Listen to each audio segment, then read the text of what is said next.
período, Direito Processual Civil, recursos. Nós vamos responder algumas perguntas de uma forma um pouco mais rápida. Então, vamos lá, pessoal. Provavelmente vocês já terminaram isso na hora do intervalo. E vamos para a Senhor, primeira... rápido não dá, não. Vamos lá. Sério, gente? Como que é? Para responder muito rápido não dá, não, professor. Tem que todo mundo falar, né? Ah, sim, sim. Não, mas uma coisa que eu posso falar para vocês é que Anota. eu vou esperar vocês darem as respostas para depois eu comentar a respeito, se for necessário, porque se não for necessário a gente passa para a próxima. Vamos aqui então para as perguntas. Para quem chegou atrasado aí, pega com alguém no WhatsApp de alguém aí, pede para compartilhar com vocês, ou então manda um oi no meu WhatsApp que eu tenho as perguntas aqui para mandar para você ir acompanhando aí pelo seu WhatsApp, tá? Vamos lá, primeira pergunta.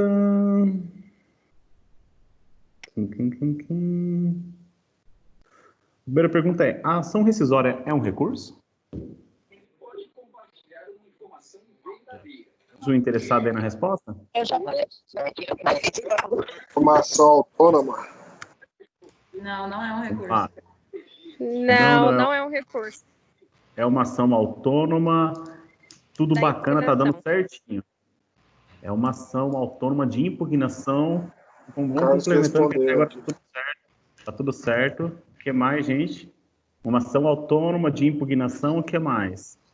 Acabou?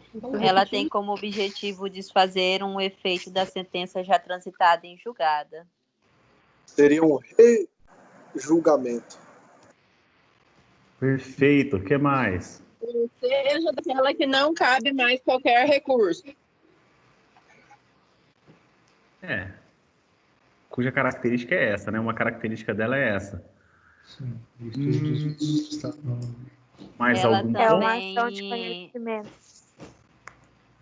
Sim. E ela também é um procedimento especial que é composto a juízo de admissibilidades, de anulação e de rejulgamento. Isso, que maravilha. Dentro de tudo isso que vocês falaram, vocês foram falando, eu não anotei, mas eu fui olhando os nomezinhos aqui e eu gostei dessa participação de vocês, tá? O que nós poderíamos dizer, conforme já assisti em alguns vídeos, etc., eles falam o seguinte, que a ação rescisória, na verdade, ela tem o corpo de uma ação e tem a alma de um recurso. Corpo de uma ação porque a forma como ela vai ser utilizada vai ser uma de ação de conhecimento. E essa é a natureza dela. Todavia, o objetivo que ela busca é um objetivo quem busca esse objetivo é um recurso. O que vai se buscar? Vai se buscar justamente a anulação de uma sentença, a rescisão de uma sentença transitada e julgada, para que seja colocada ali, então, uma nova sentença em seu lugar. Eu falo sentença de uma forma geral, tá, pessoal? Porque o acórdão, ele manda que o juízo ACO, ele acabe seguindo as orientações do acórdão, né? Então, aquela sentença transitada e julgada, aquela decisão interlocutória transitada e julgado, busca-se a nulidade dela, a rescisão dela, para que haja o novo efeito. Então é por isso que se fala em corpo de ação e alma de recurso, mas na verdade é isso. Não é um recurso, na verdade sim, é uma ação. Eu não vou pedir para vocês escreverem no caderno de vocês, eu vou apenas me pautar em breves comentários. Fui interrompido, alguém quer comentar aí?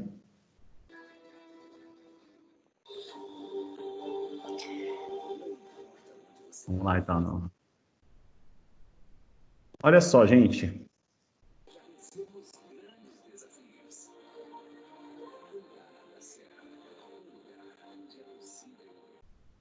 É a música de fundo da nossa aula.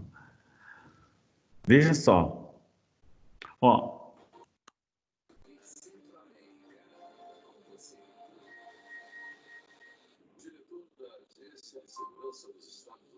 Um segundinho, gente. Manda mensagem para ela aí, alguém no celular. Olha só. Diz José Carlos Barbosa Moreira. Luana. Alguém manda aí o WhatsApp, quem tem o pessoal da Luana solto, fazendo favor. Manda uma mensagem para ela, dá uma ligada para ela, quem tem o telefone dela.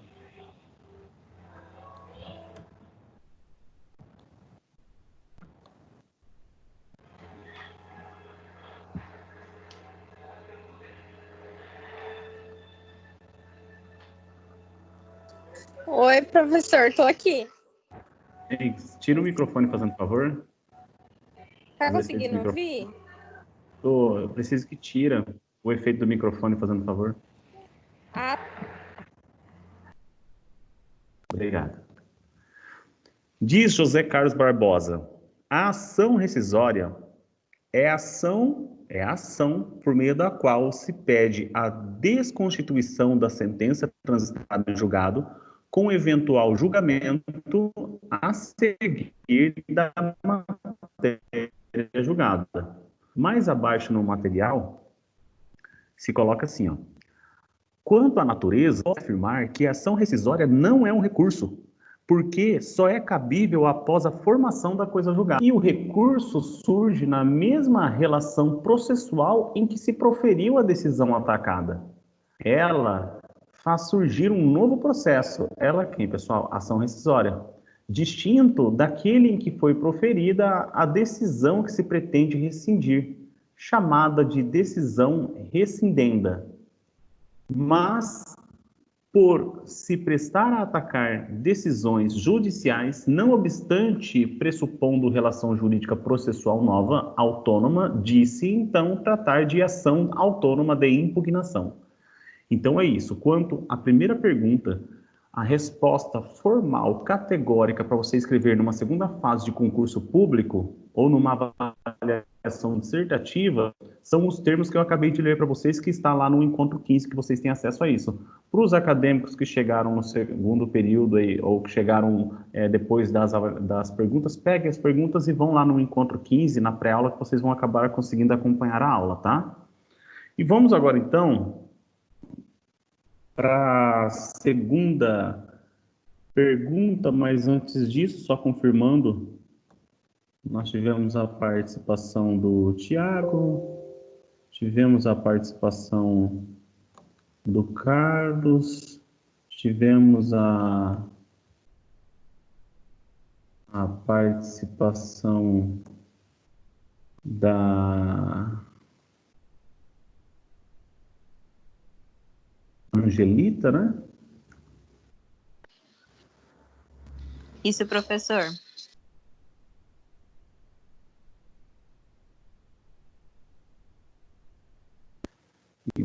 Mais alguém que participou aí que eu não falei o nome?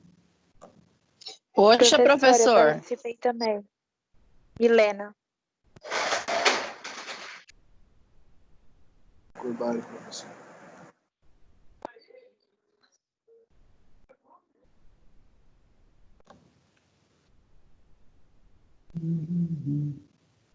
Essa daí foi a questão 1, né, professor? Sim. Então, mas eu já tinha respondido na anterior, né? Antes do intervalo.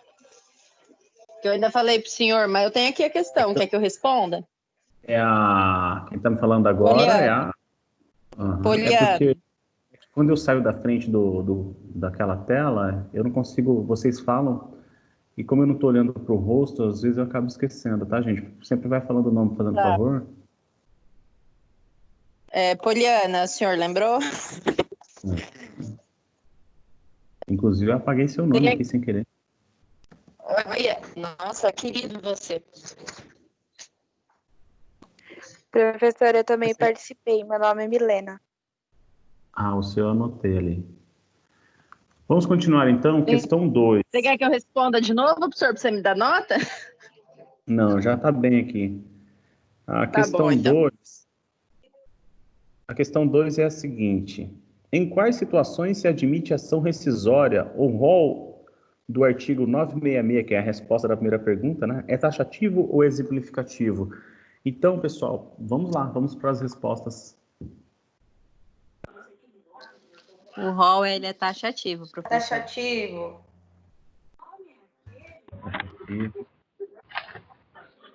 O rol é taxativo. Agora vamos lá. E quais hipóteses são cabíveis? Cabe ação Cabe rescisória quando a decisão de mérito, mesmo transitada em julgado, contiver vícios graves. E Então, o vamos. cabimento é do artigo 966. Então vamos para a leitura do 966, então. Vamos para a Foi a leitura do Marília. 966. Oi? Foi a Marília que falou agora, só para registrar. Lilian? Foi a Marília. Obrigado. 966.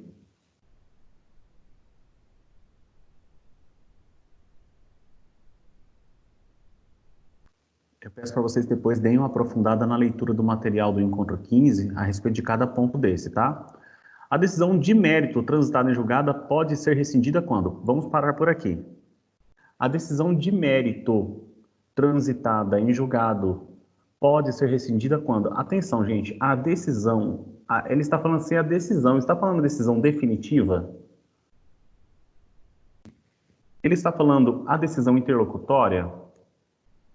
O artigo 166 está falando a decisão de mérito. Não está falando se é decisão definitiva, se é decisão interlocutória, se é... não tacou nada aqui. Ele só colocou a decisão de mérito.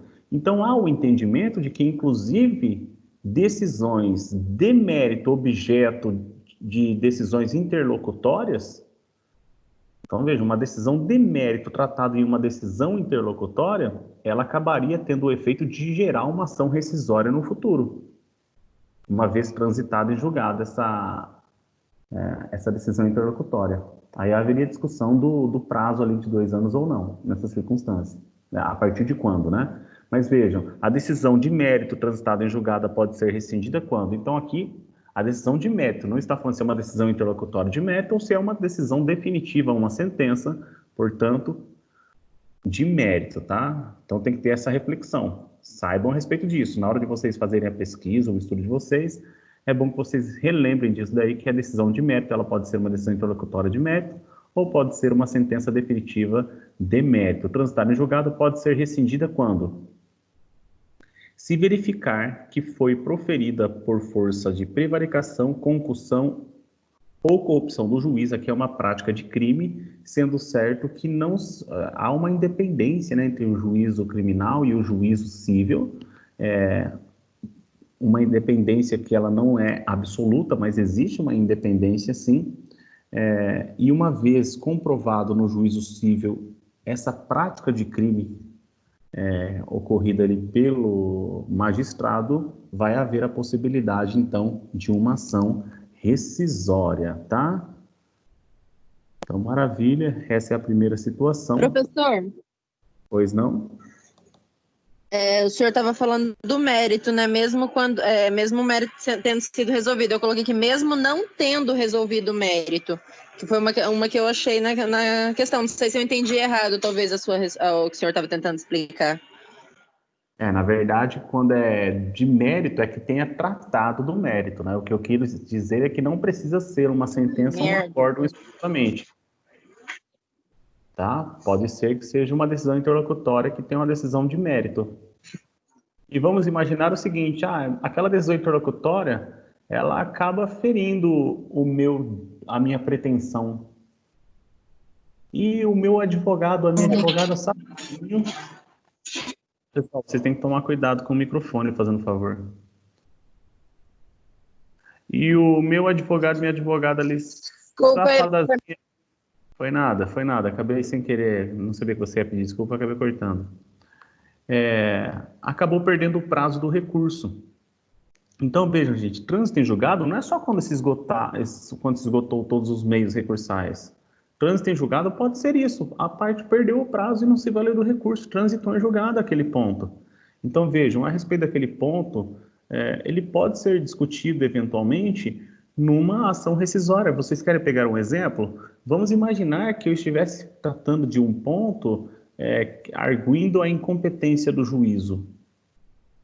E aconteceu o seguinte, aconteceu do juiz falar assim, eu não sou o juiz, eu sou o juízo incompetente, tá?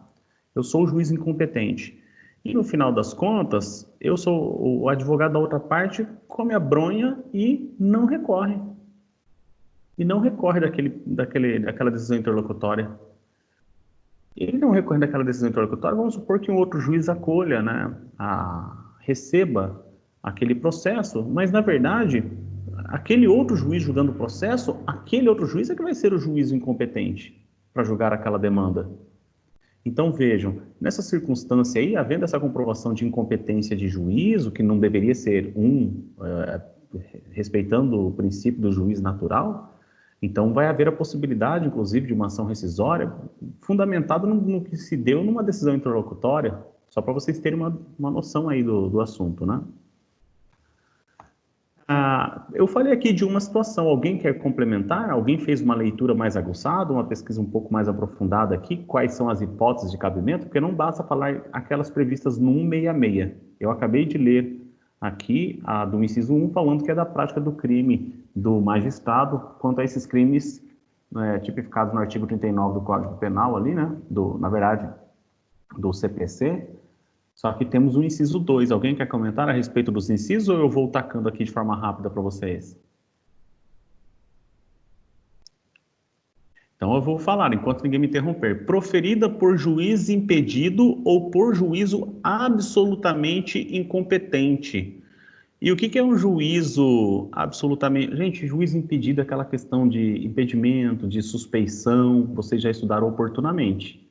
Nós temos também a questão do juízo absolutamente incompetente. É a mesma coisa que eu falar que um juízo criminal vai julgar uma questão penal, ok? Então, quando eu falo juízo absolutamente incompetente, é no sentido que não é uma incompetência relativa, é uma incompetência absoluta. E vocês também já estudaram isso, provavelmente, em direito processual civil, processo de conhecimento.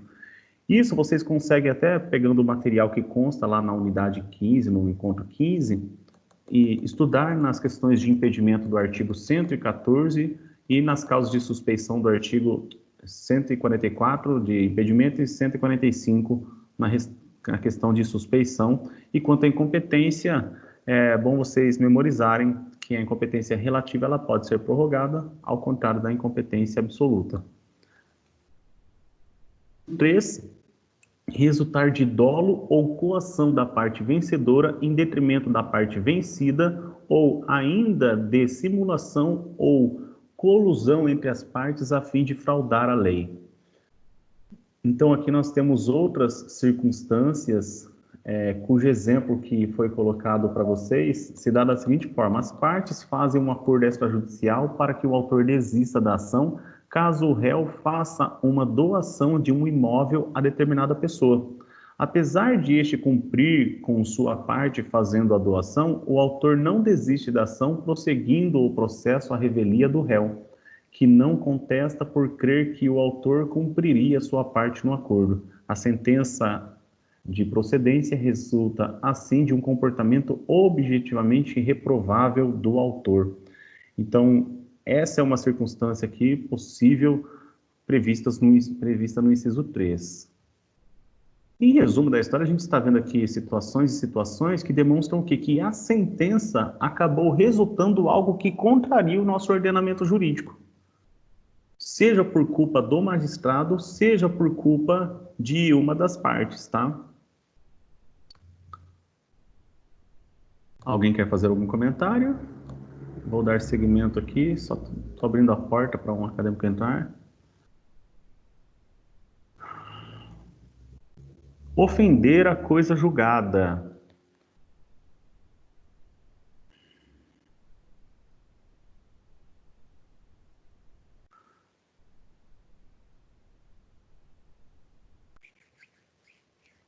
Pessoal, por que existe a coisa julgada no nosso ordenamento jurídico? Existe a coisa julgada no nosso ordenamento jurídico para que haja uma segurança quanto ao nosso ordenamento jurídico. Vamos ver, nós somos um Estado politicamente organizado, administrativamente organizado. Temos uma sociedade que está sendo regida pela ordem democrática do Estado de Direito. nós temos uma ordem jurídica a ser seguida. Se eu aceitasse que as decisões dos magistrados nunca chegassem a um fim determinado, a um ponto final, haveria uma certa insegurança jurídica, o que causaria uma desordem jurídica, ou seja, iria ferir a nossa ordem jurídica. Para que exista uma ordem jurídica, se coloca um efeito na decisão final do magistrado, que é um efeito de definitividade. Então, o trânsito em julgado, ele representa essa circunstância, ok? Então, vamos lá. Eu me vali de uma ação contra A, se valeu de uma ação contra B, por exemplo. A se valeu de uma ação contra B. Essa ação, ela foi julgada, transitou em julgado. Posteriormente, A vai querer se valer de uma ação contra B. E B alega em sua defesa que aquele assunto já foi tratado, inclusive já transitou em julgado.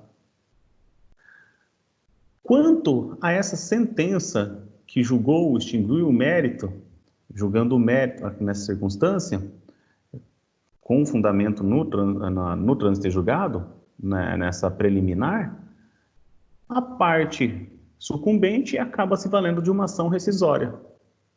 Essa ação rescisória fundamentada no trânsito julgado vai acabar encontrando algum tipo de conflito. Para vocês terem noção, uma causa recente que aconteceu, particularmente falando, uma circunstância de, em um tribunal, haver o reconhecimento de tal direito. A mesma ação envolvendo a mesma parte, só que em um outro tribunal e num litisconsórcio passivo diferenciado, ela quis alegar algo que contrariava, inclusive, o trânsito em julgado da outra sentença, que se deu em outro juízo. E essa parte queria ficar discutindo algo que, inclusive, já foi objeto de trânsito em julgado, e eu aleguei isso para o magistrado. E não foi à toa que deu o juízo de procedência a favor da minha cliente, tá? Então, se por um acaso eu estou diante de uma situação jurídica em que uma parte, ela vence, já ocorreu o trânsito julgado, a outra parte, mesmo assim, vai se valer de uma ação posterior que fere aquele trânsito em julgado, esse direito tem que ser resguardado. No sentido contrário, inclusive, vai haver o cabimento de uma ação rescisória. Porque nesse caso, vamos imaginar que quem ganhou a ação, ganhou uma ação mesmo já existindo o trânsito em julgado. Então, pega o sentido contrário. Eu não vou poder me valer de uma ação rescisória se já existir o trânsito em julgado. Mas e se quem ganhou a ação, ganhou uma ação mesmo já existindo o trânsito em julgado no sentido contrário? Presta atenção. Então, A ajuizou a ação contra B. A ganhou a ação. Trânsito em julgado, tratou daquele assunto. Posteriormente, B ajuiza a ação contra A. Veja, o A tinha ganhado a ação. B ajuiza uma ação contra A e acaba ganhando a ação contra A, desrespeitando o trânsito em julgado da primeira sentença. Veja, não sei dizer o porquê, como que o advogado ou a advogada cometeu essa gafe, né? Como que isso aconteceu. Mas se desrespeitar no segundo processo, com o trânsito em julgado, análise de mérito, desrespeitou o trânsito em julgado da primeira ação, essa segunda ação aqui, que desrespeitou o trânsito em julgado da primeira ação, ela pode ser objeto de ação rescisória. É isso que esse inciso está dizendo, ofender o trânsito em julgado, tudo bem? Violar manifestamente norma jurídica. Então, no nosso ordenamento jurídico, nós temos o que, pessoal? Nós temos leis federais, nós temos leis distritais, nós temos leis estaduais, nós temos leis municipais. Ok? O juiz, ele tem o dever de conhecer o quê? Uma norma federal. Se você, como advogado, como advogada, você vai levantar uma tese arguindo um direito municipal, de uma lei municipal, o que você tem que apresentar para o juiz? Porque o jura noviticúria, né? Iura noviticúria, o juiz conhece o direito. Só que quando você vai se valer ali, então, de uma norma municipal, você tem que juntar isso aos autos, você tem que informar o juiz que o direito do seu cliente está se pautando em uma norma municipal. Então, quando violar manifestamente uma norma jurídica, pode ser porque o juiz acabou julgando conforme uma lei federal sem se atentar para a lei municipal. Pode ser que o juiz se pautou na lei municipal, só que não tinha apreciado que, na verdade, já existe uma súmula a respeito, porque norma, gente, norma é sentido amplo. Norma é o geral. Na norma existem duas espécies, os princípios e as regras. Então, quando eu falo norma, eu não estou falando lei. Quando eu falo norma, eu estou falando mais do que lei. Eu, por exemplo, posso estar falando de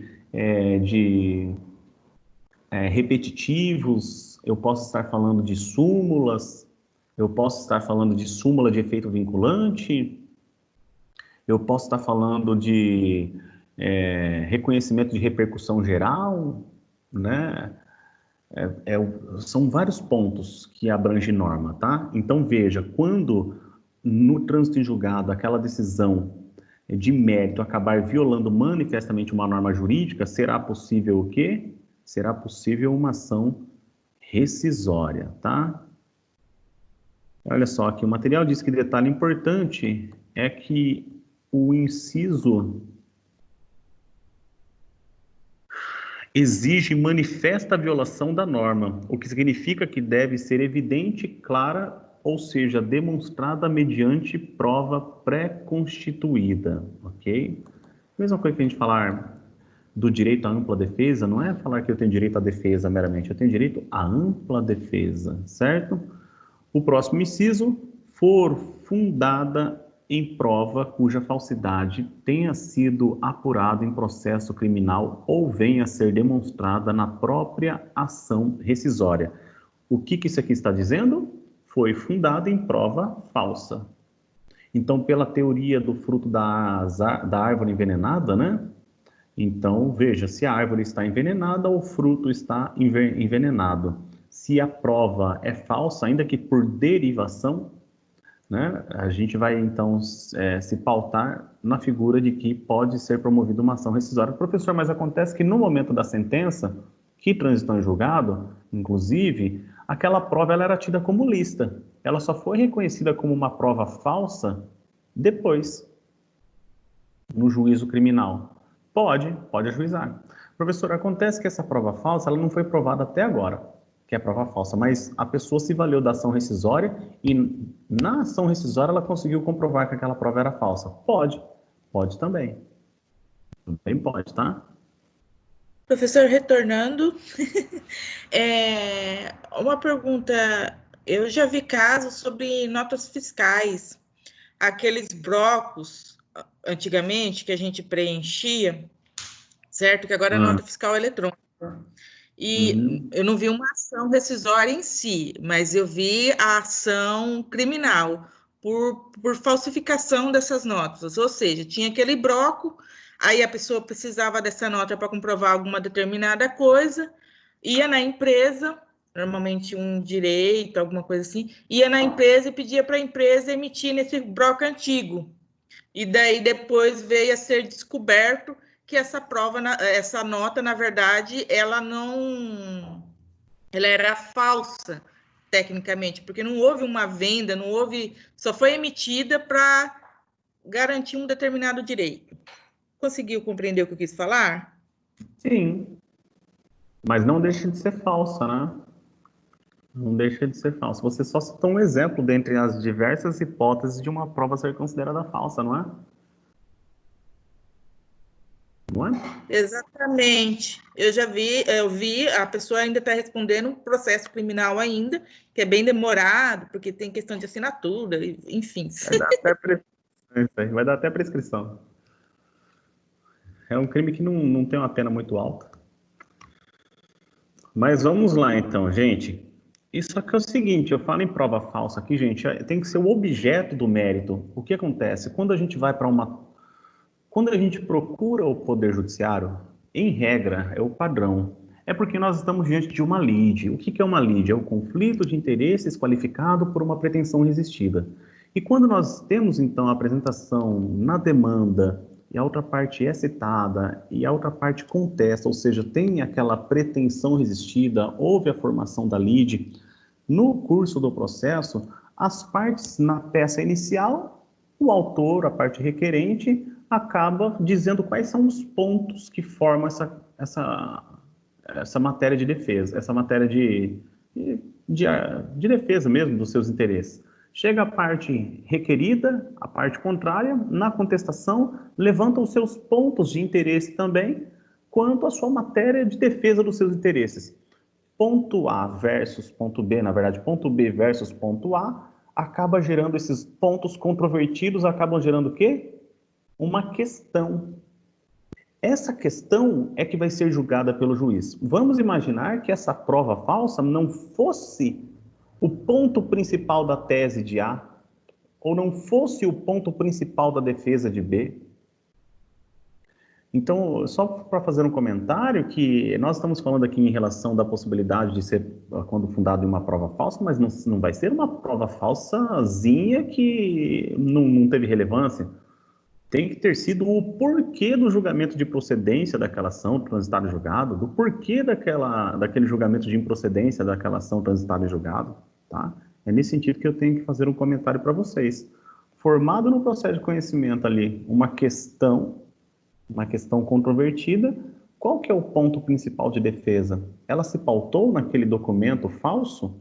Se foi a tese principal ali que se pautou naquele documento falso, então pronto. Agora, se aquele documento falso, ele nem choveu nem molhou para o julgamento de mérito, não tem o porquê se alcançar uma ação rescisória, tudo bem? Ô, professor, uma pergunta, um questionamento. Por exemplo, existe um processo para que... comigo, falem o nome, etc., porque eu confesso... Meiriane, um questionamento. É o seguinte, por exemplo, abriu-se um processo para verificar a idoneidade da prova. E se esse processo demorar mais de 5 anos? Que pode, porventura, acontecer. Deixa eu falar para você. Fica a parte que foi tecnicamente prejudicada por essa prova. Por exemplo, abre-se um inquérito, né, para investigar a prova. Esse processo demora mais de 5 anos, que é o prazo prescricional para que se apresente uma prova para rescisão. Apresente-se para rescisão que aquela prova era falsa. Né, uma coisa a se pensar, não que venha acontecer, mas é bem possível. O nosso direito, ele é objetivo. O nosso direito, ele é positivista. Falou 5 anos? 5 anos. Ai, mas eu não consigo produzir a prova antes. O direito está lá. O direito está escrito lá, 5 anos. Ah, eu não consigo. Não tem como. O direito não vai mudar. Ou é tomada a medida necessária para tanto, para que ocorra a produção dessa prova antes. A gente coloca aqui os 5 anos, por exemplo, porque se é a prova falsa, eu coloco ali que ela teria 2 anos, vamos imaginar, eu iria para outra fundamentação, que é aquela prova que não pôde ter sido produzida até aquele momento. Foi produzida posteriormente, entendeu? Então, eu utilizaria essa outra tese, né? E claro que ela coadunaria com a tese de ser uma prova falsa, mas eu conseguiria pegar o prazo de 5 ao invés de ser o prazo de 2. Agora, não, mas e se a gente pegar uma situação que a gente tem que esperar o astronauta voltar de fora da Terra e a NASA falou que vai ser só daqui 6 anos? Ô, gente, então... O fato vai existir, o direito não vai mudar. Nós não, tá? Então é desse jeito que vai ficar, viu? Desculpe responder de uma forma tão informal, mas não tem outra coisa para falar, senão o direito não muda. Pelo menos, né, dizendo aqui no ponto de vista que nós estamos estudando. Eu concordo com a forma que o professor fala, porque assim, a gente vai criando teses na cabeça da gente, mas se tal coisa acontecer... E nós não temos, por exemplo, eu não tenho base para formular uma resposta, tem hora, assim, falar assim, mas e se acontecer? Será que vai ser possível ou não? Então, eu preciso da orientação do professor para me formular isso. Não é. O direito é isso e isso, pronto. Por o direito é positivo. Primeiro, é que assim, Tem diversas... Você pode, o legal do direito é isso. Você tem diversos pontos para você defender. Presta atenção. Você tem certeza que aquela prova é falsa. Você tem certeza. Você está indignada porque a sentença transitou em julgado em seu desfavor. Vamos supor que você foi até o STF, falando do direito à ampla defesa, e o juiz negou a prova pericial que você queria. Você fez o pedido. O juiz te intimou, apresente as provas que quer. Você fala assim, eu quero a prova pericial. O juiz foi lá, nega a prova pericial. Opa, vamos supor, você foi lá, grave o instrumento, não deu certo, recurso especial não deu certo, nada deu certo, deu tudo errado. Você fala assim, meu Deus, que coisa é essa? E foi lá, sentença transitada em julgado. Só que você tem certeza que aquela prova é falsa. Você tem certeza. Você chega para o mesmo advogado e fala assim, doutor, e aí? O senhor atuou de uma forma, a senhora atuou, a doutora, a senhora atuou de uma forma maravilhosa, foi até o STF. Os tribunais que estão errados, mas não tem uma saída. Fala assim, tem, ação rescisória. Ô, doutor, mas eu vou ter que pagar uma grana aí, né? Tem uma pergunta para você responder, você vai ter que pagar uma grana aí. Mas eu pago, porque eu não aceito a injustiça acontecendo. Sabe o que vai acontecer? Você vai ajuizar a ação e você vai solicitar, você vai arguir prova falsa. Você não vai apresentar a prova falsa, porque até agora você não tem como provar. Só que você vai solicitar na sua ação de conhecimento que seja produzida prova pericial em face daquela prova que você julga ser falsa. Entendeu? Essa é uma outra saída. O interessante na advocacia, e às vezes até quando você vai responder perguntas em concurso, etc., é você entender bem mesmo a pergunta e você raciocinar. E o bacana do direito é isso, é que você consegue encontrar diversas teses para uma coisa só. Você consegue inúmeras interpretações. E você sempre vai ter que achar, como advogado, obrigatoriamente, pelo Código de Ética e Disciplina, pelo próprio Estatuto da Ordem dos Advogados do Brasil, a obrigação de você defender o interesse do seu cliente. Então, nesse sentido, você tem que procurar a melhor tese a favor do que o seu cliente está pretendendo. Então, uma outra, além de eu falar assim, é objetivo e pronto, o que acontece? Não, professor, mas acontece que mesmo nessa ação rescisória já se passam 6 anos e não fizeram a prova pericial. Mas acontece o seguinte, gente, se você está praticando todos os atos do processo, você não está deixando o processo paralisado, se a culpa da demora está sendo por questões do Poder Judiciário, não vai existir a prescrição intercorrente. Entendeu? Então, nesse caso, se dentro do processo a culpa não é sua, é o próprio Poder Judiciário, que naquela demora surgiu a pandemia e tudo vai, tal, veja, pessoal, o processo ele já está em curso. Pode ter passado os 2 anos mesmo o processo em curso e não vai ter ocorrido a prescrição, porque foi uma causa que vedou a ocorrência da prescrição. Então, são vários pontos do direito. Quando a gente fala numa aula dessa que a gente está tendo agora, por exemplo, que é recursos, a gente está estudando algo que é uma ação de competência originária do tribunal. Se eu não falei isso até agora, eu quero deixar isso bem claro para vocês, não existe uma ação rescisória a ser proposta no juiz singular de Tangará da Serra. É uma ação originária dos tribunais de justiça, é uma ação que tem natureza de impugnação, é uma ação autônoma de impugnação, tem corpo de ação e tem alma, né, de recursos.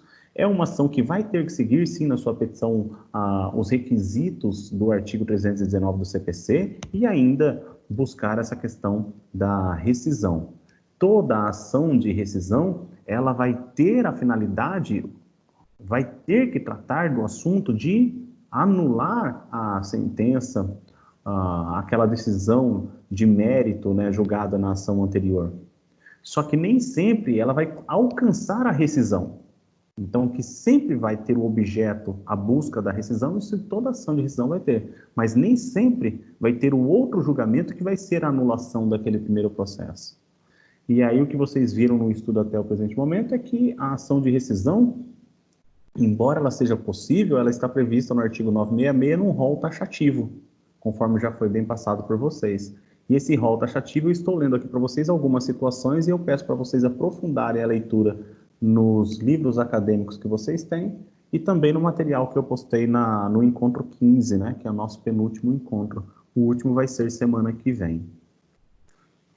E para finalizar aqui, o último inciso, for fundada em erro de fato verificável do exame dos autos. for fundada em erro de fato verificável do exame dos autos. Aqui, aproveitando para fazer a leitura, segundo o parágrafo 1º do artigo 966, há erro de fato quando a decisão rescindenda admitir fato inexistente ou o contrário considerar inexistente fato que efetivamente ocorreu, sendo indispensável que, em ambos os casos, não tenha havido controvérsia. Importante observar que a decisão esteja baseada em erro de fato, sendo a causa da conclusão da sentença apurável mediante simples exame dos autos, pois não se admite a produção de prova na rescisória para se apurar o erro, tá? O autor tem que trazer uma prova pré-constituída do erro de fato. Pessoal, terminamos aqui então os pontos de análise do rol taxativo a respeito da pergunta número 2 e da pergunta, para quem escreveu também, da pergunta número 3, tá bom?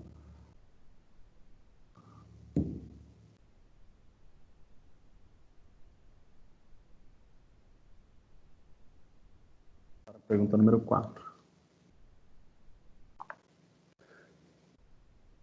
Aqui, ó, acabei até comentando antes da hora, né, talvez. Qual o juízo competente para o julgamento da ação rescisória? Alguém, a bem da ordem aí, fala? A de quem? Oi? A de quem foi que eu escutei?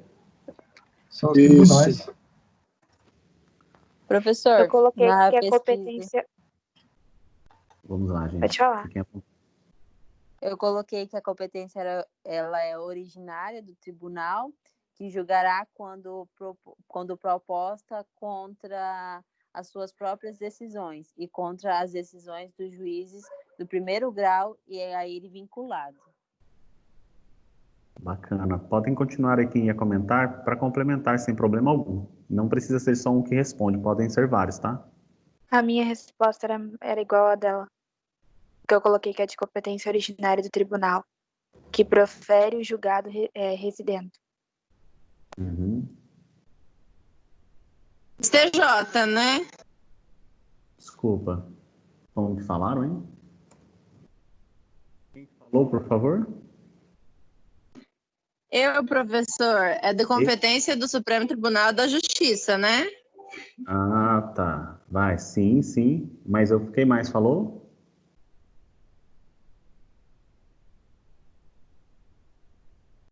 É que quando não fala o nome, gente, eu acabo não pegando aqui de quem faz o comentário, né? Milena, a Milena? última que falou. Uhum. Já, tá.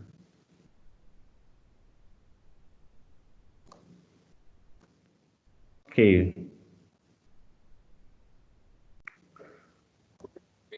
Professor, essa pergunta é do qual juiz competente para o julgamento de ação rescisória? Sim. A minha resposta que eu pesquisei é: vejamos que em segundo grau é competência, sim, para a ação rescisória de quando o trânsito ali ocorrer. Aí eu também respondi logo em seguida sobre o prazo, que alguém já tinha até comentado anterior, que a gente estava conversando na primeira aula. Alguém tinha falado que acho que o prazo era de 5 anos, que eu tinha pesquisado, não lembro quem. Porém, a minha, sim, por regra do prazo para procuração rescisória, que é de 2 anos. Também pesquisei no site de Migalhas. Gostaria de saber se está certo. Aproveitando aqui. Pois não, fiquem à vontade. Essa questão do prazo de 2 anos está no artigo 975, né? Aham. Ali tá, a gente consegue. A gente tá chegando nele. Meu nome é Luana, só para esclarecer. Aí, Luana. Luana tem duas. Qual Luana que me falou agora? Luana Souto. Tá. Quando, Meiriane, foi eu que mencionei em relação ao prazo de 5 anos, mas ela é referente às provas, como o professor já tinha explicado anteriormente, mas está no artigo 975 e parágrafo 2º, desculpa. Isso Então, mesmo. ele já vem explicando também. Querendo ou não, os parágrafos aqui, eles dão outras vertentes além dos 2 anos. Foi o que eu entendi, né? Então, vamos aproveitar até essa circunstância para fazer a leitura do parágrafo 2º e a gente continua. Claro que vai ter o caput para a gente ler, depois a gente lê o... Mas antes vamos ler o parágrafo. Deixa eu ir aqui no CPC, só um segundinho. Também achei prazo de 2 anos. Vamos lá.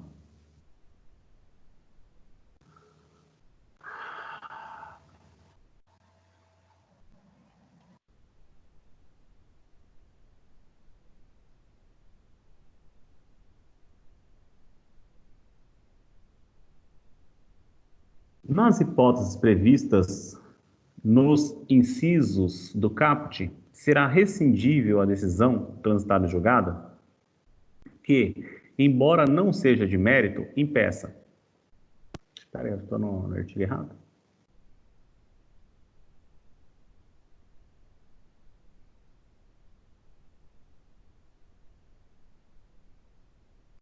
Você está no artigo 966, parágrafo 2º. Dá risada, E né? eu sei, acontece. Vamos lá.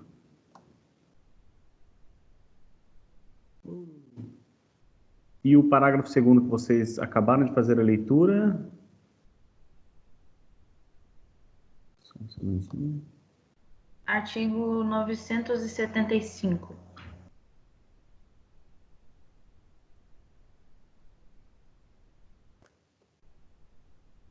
Professora, a colega se referiu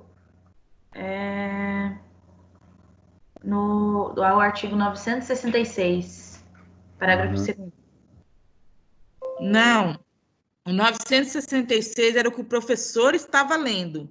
Errei, Mas o que está referindo à questão do prazo é o 975 e o parágrafo 2º. Vamos para a leitura. Ah, tá. Então a minha anotação está errada aqui. Coloquei 966 também. Eu passei até errado no portal, por isso que eu fui ler errado. O direito à rescisão se extingue em 2 anos contados do trânsito em julgado da última decisão proferida no processo. Parágrafo 1º. Prorroga-se o primeiro dia útil imediatamente subsequente o prazo a que se refere o caput, quando expirar durante férias forenses, recessos, feriados e em dia em que não houver expediente forense. Tá. Não tem muito a ver, isso aqui é só a questão de... Hoje é muito comum falar em dia útil, né? Parágrafo 2º. Se fundada a ação no inciso 7 do artigo 966, o termo inicial do prazo será a data de descoberta da prova nova. Observado o prazo de 5 anos, contado do trânsito em julgado, contado do trânsito em julgado da última decisão proferida no processo. Então, tá bom. O inciso 7, só para a gente não ficar sem ler. Obtiver o autor, posteriormente ao trânsito em julgado, nova prova cuja existência ignorava ou de que não pode fazer uso capaz, por si só, de lhe assegurar pronunciamento favorável. Acabei pulando nesse daqui, não sei por qual motivo.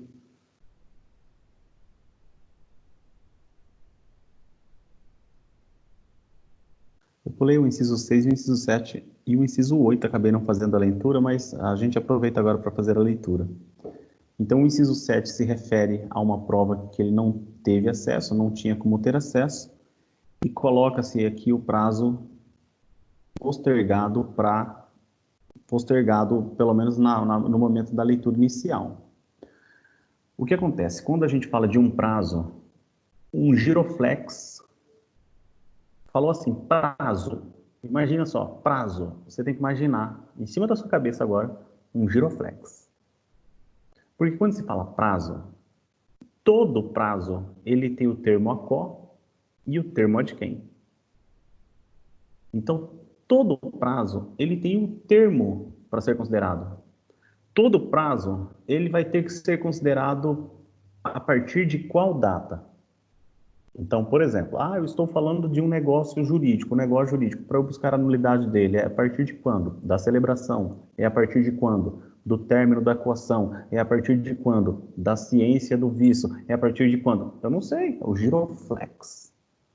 É o giroflex. Para cada questão que aparece na sua vida, você vai ter que prazo, giroflex. A primeira coisa que você vai pensar, o giroflex começou a ser acionado, você pensa, a se contar de quando? A se contar de quando? Então, veja, se fundado no inciso 7, conforme a gente leu, o termo inicial do prazo será a data de descoberta da prova nova.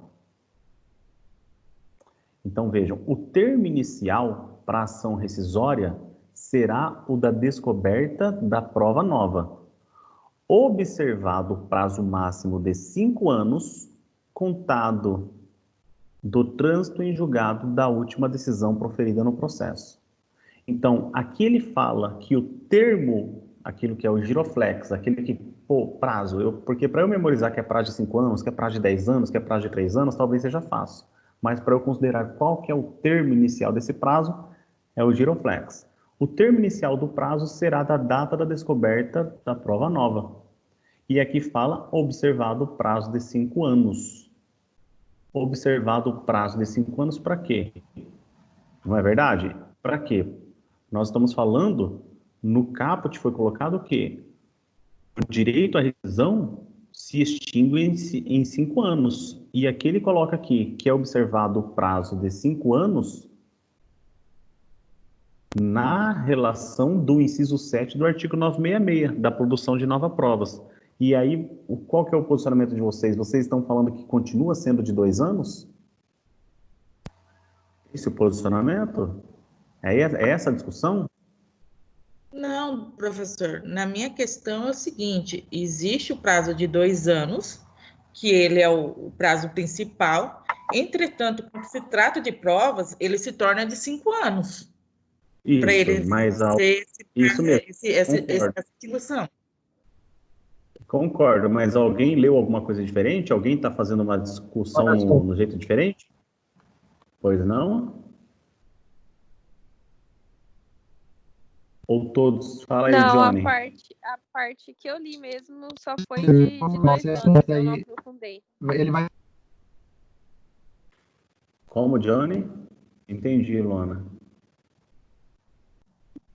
Vamos dar segmento, então. Igual assim, ó.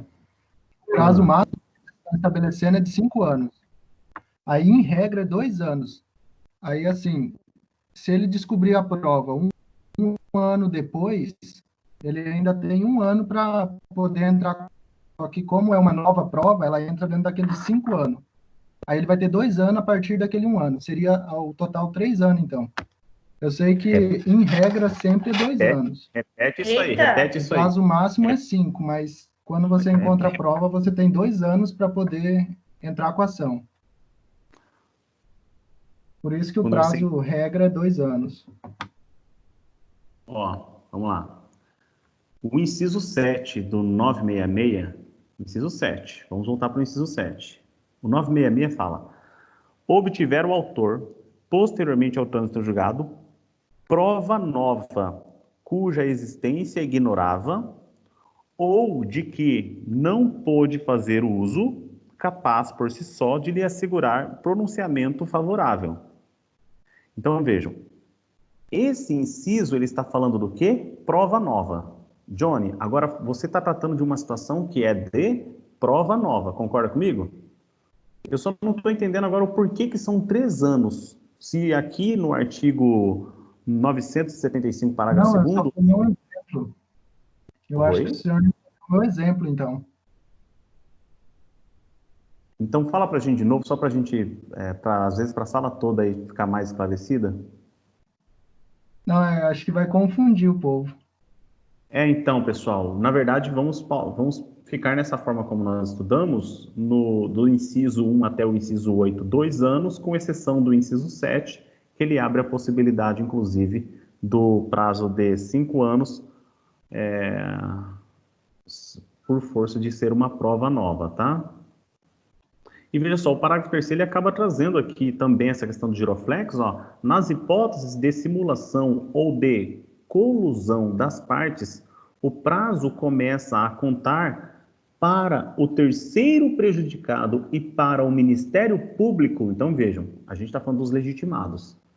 Legitimado, a gente já vai acabar incluindo eles dois aqui, ó, terceiro prejudicado e para o Ministério Público, que não interveio no processo a partir do momento em que tem ciência da simulação ou da conclusão. Desculpe, ou da colusão. Então é o seguinte, que tem 2 anos, tem. Olha só, já se passou mais de 2 anos do trânsito em julgado. Só que esse trânsito julgado ele é objeto de simulação e tem um terceiro prejudicado. E tem o Ministério Público que acabou não participando do processo, mas deveria ter participado do processo. Então, veja, nessa circunstância, não se conta o termo, o giroflex, ele não se conta do trânsito em julgado. Aqui vai se contar do momento em que o Ministério Público, o terceiro prejudicado, tomam ciência. Então, quando a gente fala em ação rescisória, a gente pensa, trânsito em julgado. Opa, esse prazo, ação rescisória, prazo, giroflex, é prova nova? 5 anos. A se contar de quando? O termo inicial será contado da data da descoberta da nova prova. Não é do trânsito em julgado. Ok? Observado o prazo máximo de 5 anos. Observado o prazo máximo de 5 anos, gente, e aí o que a gente tem que levar em consideração? Que o prazo colocado para a produção de provas novas vai acabar tendo a seu favor essa questão do prazo de 5 anos, só que esses 5 anos, eles vão ser contados não da data da descoberta, eles vão ser contados da data do trânsito em julgado. Então, deixa eu pegar aqui de novo o CPC, talvez a gente chegue na conclusão agora, talvez vocês consigam entender de uma forma mais clara agora. O termo inicial do prazo, será da data da descoberta da prova nova, no caso do inciso 7. Então, o termo inicial será o da consideração da prova nova. Então, tá bom. Observado Professor, o prazo... Pois não. Professor, deixa eu ver se eu entendi, que daí junta com o que o colega quis passar. Por exemplo, eu descobri uma nova prova. Então, descobri uma nova prova depois de 2 anos. Depois de 2 anos, né? Eu tenho prazo de 5 anos para encontrar uma prova nova, certo? Isso. Eu tenho prazo de 5 anos para encontrar uma prova nova. A partir do momento que eu encontrei essa prova, eu tenho que apresentá-la. Eu não posso esperar esse prazo de 5 anos ocorrer para poder apresentar essa prova. Seria mais ou menos isso. Ah, compreendi agora o exemplo que ele quis passar com a sua explicação.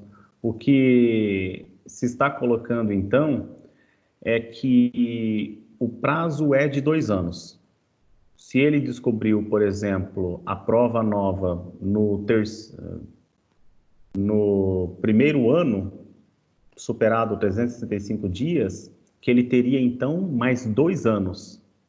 Porque são de 2 anos, porque o termo inicial começou a contar da data da descoberta. E aí, então, como ele tem mais 2 anos, no final das contas, ele acabaria tendo 3. Entendi o exemplo e confesso que para fazer a interpretação e passar para a galera toda, gente, talvez fique uma dúvida na cabeça de um acadêmico ou de outra acadêmica. Mas quem tinha falado isso foi o Johnny, né? E estava correto o seu exemplo, Johnny. E seu exemplo estava... Agora, é isso mesmo, né? Foi dessa forma que você quis passar a informação? Eu buguei na hora de entender. Oi? É do jeito que o senhor me passou mesmo. Exemplo. Beleza, gente. Então é o seguinte, só para a gente memorizar, o que a gente acabou de ver nos últimos 10 minutos aqui da nossa aula? É que toda vez que nós falamos em prazo, nós temos que nos atentar para qual é o termo inicial daquele prazo, tendo a certeza que teremos que respeitar o termo final. Então não basta sabermos a respeito do prazo, temos o dever de saber também lembra do giroflex? Qual que é o termo inicial daquele prazo. O termo inicial para a produção de provas novas é 1. O termo inicial para terceiro predicado vai ser o outro. Na verdade, vai ser outro para terceiro predicado e para membro do Ministério Público. Tá bom? Só que nessas circunstâncias, o Ministério Público, o terceiro predicado e aquele que encontrou uma prova nova, eles vão ter que respeitar os 2 anos. Então, só para a gente chegar, né, pessoal, na conclusão aqui. Desde o inciso 1 até o inciso 8, todos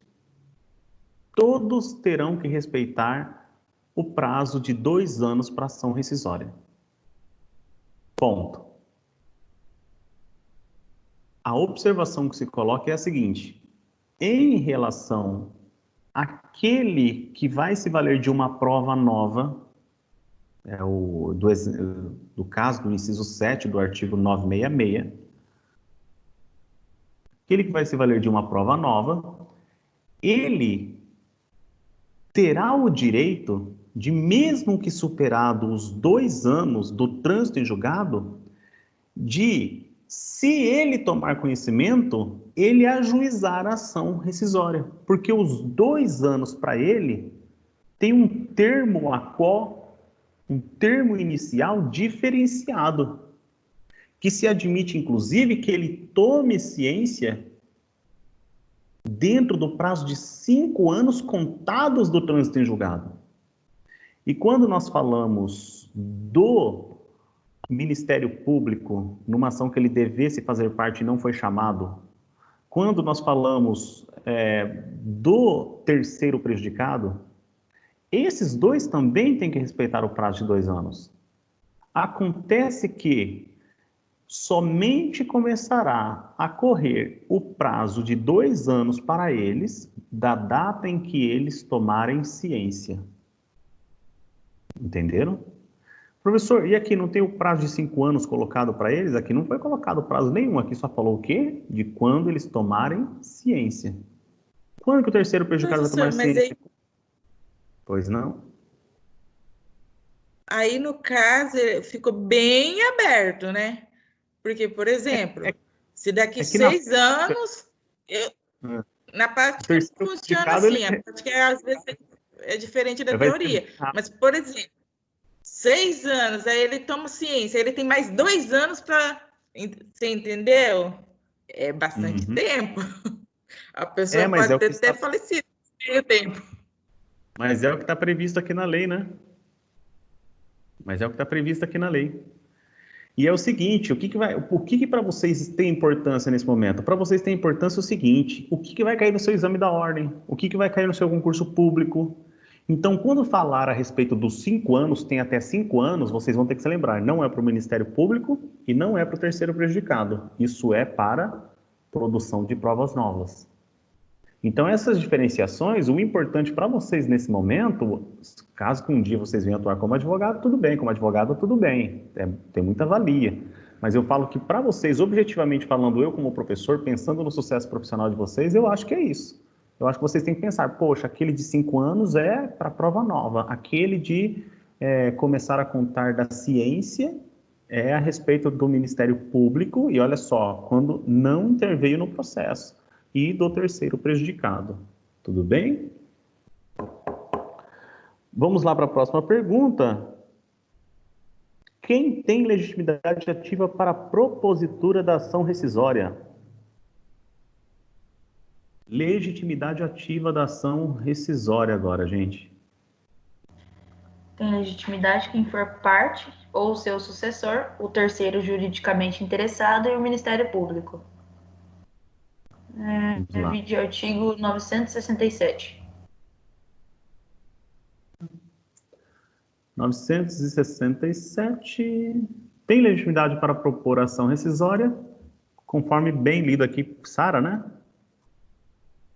Nós temos aqui, Isso. então... Deixa eu anotar o nome dela.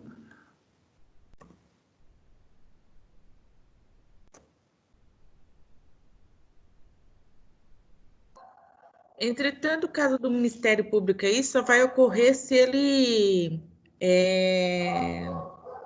fazer parte, né? Foi chamado numa situação que ele deveria ter sido chamado, certo? Certo. Como fiscal ou como parte.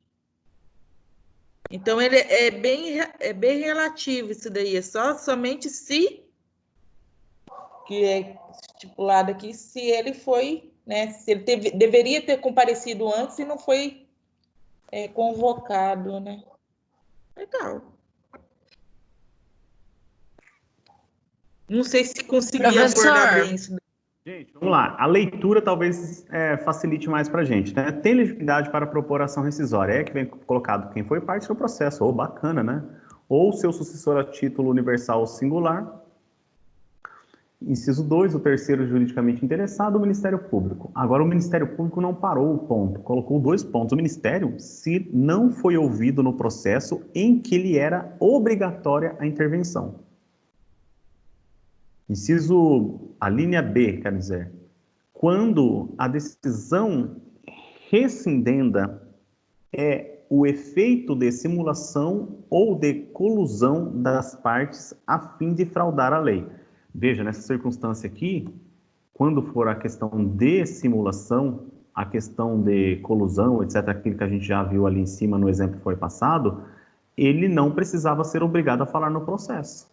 Aqui poderia até tratar de direito disponível, mas se por um acaso ocorreu a simulação ou aquele acordo que fere a lei, tá bom? Nessa circunstância ele tem o direito, conforme foi perguntado, professor, mas ele não tem que primar pela lei, etc. Não são em todos os casos, tá? Em outros casos em que impunha sua atuação. Ficou geral, né? Mas isso daqui é o quê? Que impunha quer dizer o quê? Que a lei obriga a sua participação. Mas, gente, então é nesse sentido. O Ministério Público, não vou falar pura e simplesmente que ele tem legitimidade. Uma vez eu fiz um concurso público para oficial de justiça, e no concurso público para oficial de justiça falou assim: o agente público, o servidor público passou no concurso, foi chamado para tomar posse, e ele estava... Para tomar posse, aí veio a pergunta. Ele... Antes da estabilidade, ele poderá deixar de exercer a sua função, ou seja, ser retirado da administração pública? Em quais circunstâncias? Opção A, opção B, opção C, opção D. E dentre as opções tinha as seguintes, assim, ó. Por processo disciplinar administrativo que constate ele não ter aptidão. E isso é previsto em lei, gente, é verdade. Se de repente um sujeito passou num concurso público e ele não demonstrou capacidade para o exercício da função, e ali ele, num processo administrativo, demonstra, etc, etc, eu falei, pô, isso aqui tá certo. Aí veio a próxima alternativa. Por sentença judicial. Aí eu falei, putz, grilo, meu, por sentença judicial. E eu sei que no direito brasileiro é o seguinte, que não existe trânsito em julgado na administrativa. E como a questão aqui está falando do judicial, entre o judicial e a decisão administrativa lá, antes dos 2 anos, não sei o que lá, eu vou pela judicial. Eu sei que essa aqui está certa, mas eu vou pela judicial. Gente, eu errei. Eu errei. De fato, aquela da administrativa estava certa e a da judicial estava errada. Eu até recorri e não ganhei o recurso. Por que eu errei? Porque lá era o seguinte, por sentença judicial transitada em julgado. Então, uma das hipóteses em que o servidor público ele acaba sendo retirado do exercício do seu cargo é justamente por sentença judicial. Só que não é sentença judicial, é sentença judicial qualificada pelo trânsito em julgado. Então, aqui, quando se fala em legitimidade do Ministério Público, vocês não têm que saber apenas legitimidade do Ministério Público. Legitimidade do Ministério Público quando? Se ele não foi ouvido, mas a sua presença era obrigatória, ou se o caso versar sobre simulação ou colusão das partes, ou em outros casos em que se impunha a sua atuação. É isso que vocês têm que saber, não é simplesmente o Ministério Público. Entenderam? Eu só Professor, o contei que uma seria historinha essa que é interessante. simulação e colusão? É o exemplo que eu citei logo acima, naquele exemplo, falando das partes que eles... que uma parte em acordo extrajudicial com a outra ali, que eu falei acordo extrajudicial que não foi sequer comunicado ao juízo, fala assim, eu fulano de tal, a juiz ação contra você, tal, mas vamos fazer o seguinte, eu vou te dar uma casa se você ficar aí e não responder a essa ação, tal. Outra parte fala assim, então beleza, não vou apresentar contestação, não vou apresentar nada, tal. Assim que sair o trânsito em julgado, eu te passo a casa. Então, isso aí é uma colusão entre as partes que está ocorrendo. Ou então, quando se cria uma simulação também, no sentido de estar dizendo que algo está sendo feito e, na verdade, não. Então, eles buscam, por exemplo, um acordo judicial simulado, que apresenta para fins de homologação algo simulado. Então, simulação e colusão nesses dois aspectos que foi colocado lá. E tá lá no encontro 15, tá? Qualquer dúvida mais a respeito disso também. Entendi. Então, significa, por exemplo, eu fingi que cumpri a sentença, no caso, na simulação. Fui lá, fingi que paguei, mas de fato eu não paguei. Seria isso? Um exemplo que eu passei foi esse. E mais do que isso, a outra parte se ferrou, porque a outra parte pensou que eu ia pagar alguma coisa e ela deixou de se defender. Na verdade, a realidade dos fatos não era bem aquela. Só que o processo correu à sua revelia e o juiz, então, entendeu que a parte autora estava com a razão naquela circunstância, sendo que não. Foi o exemplo citado, tá? Continuando, gente. Obrigada, professor. Por nada. Existe obrigatoriedade de pagamento para a propositura de tal ação? Qual é? Qual é o valor da causa? Gente, chegamos ao horário, né? 10:01 aqui. Agradeço a todos a participação. E nós vamos para uma aula de revisão geral na aula que vem. Eu vou tratar de alguns pontos que eu vou dar uma olhada aqui no plano de ensino, que talvez não tenha tratado ainda, gente, mas provavelmente nós chegaremos à finalização de todos os pontos do plano de ensino na nossa última aula da semana que vem, tá? Agradeço a todos a participação e até mais. Professor. Eu vou encerrar a gravação e vou ficar por aqui, tá? Obrigado, professor. Boa Oi, noite. professor. Boa noite, Pode ir, professor. Até a próxima. Boa noite, gente. Boa noite, Até a próxima. professor. Obrigadão. Hoje a gente bateu o recorde, tá? O número máximo de acadêmicos até agora na nossa sala. Professor, Parabéns. Pois não? o senhor já colocou atividade no portal? O senhor disse que ia postar uma atividade? Eu vou colocar tudo com uma semana de antecedência. Como que vai funcionar? O senhor disse que ia pontuar para quem tivesse participação, mas mesmo assim a gente vai fazer de qualquer maneira. Quem conseguiu pontuação na participação não é obrigado a fazer e tem todo o direito de fazer. Ok. Só que eu vou considerar a pontuação, você já vai estar com nota máxima na parcial pela participação. E como é que eu vou saber que eu participei o suficiente para ganhar a nota máxima? Ah, Carlos. Quem me fala agora, ó, Carlos. Oi? Eu acho que eu vou falar. Carlos. Eu acho que eu vou falar isso no final da aula que vem. Eu vou falar para todos os acadêmicos. Ah, mas na aula que a senhora disse que ia dar até dia 30 para a gente enviar. Na aula que vem, então, a gente tem um prazo a mais aí. Olha que interessante.